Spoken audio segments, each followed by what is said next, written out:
दर्द विराट वाली लाजा लाजा सुनेड़ा सोने यार था।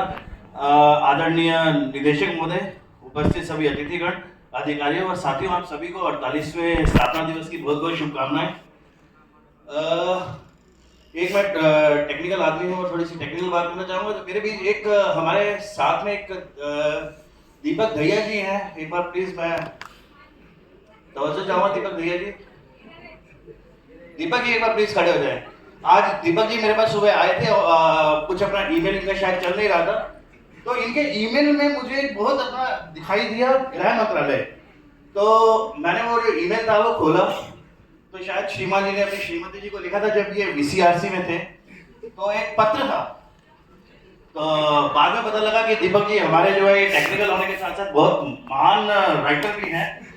तो मैं एक बार इनका पत्र सुनाना चाहूँगा। दीपक जी प्लीज माइंड मत कीजिएगा।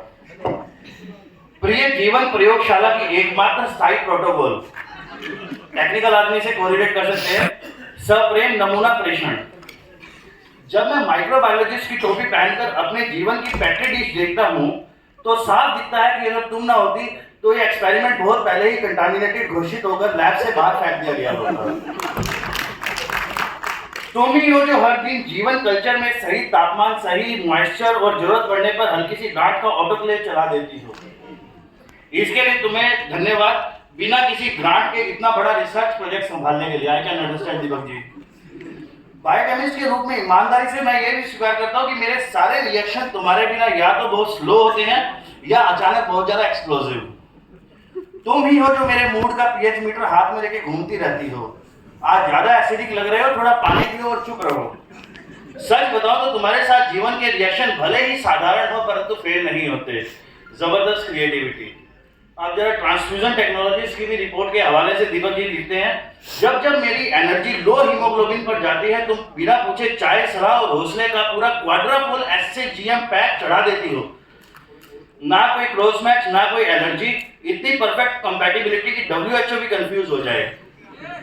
परिवार के लिए तुम जो रोज रोज भावनात्मक रक्तदान करती है उसका कोई बिल नहीं बनता, वरना हमारा बजट उसी में चला जाता।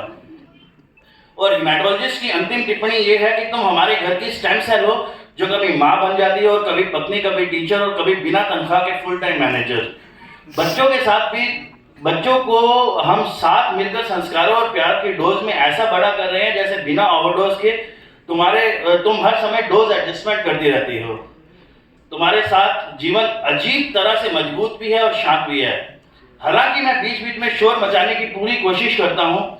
तुमने जो धैर्य रखा, जो एडजस्टमेंट किए और जो अनदेखा भावनात्मक ओवरटाइम दिया उसका कोई लैब पैरामीटर नहीं है, पर साइड इफेक्ट के रूप में घर में शांति बनी रहती है।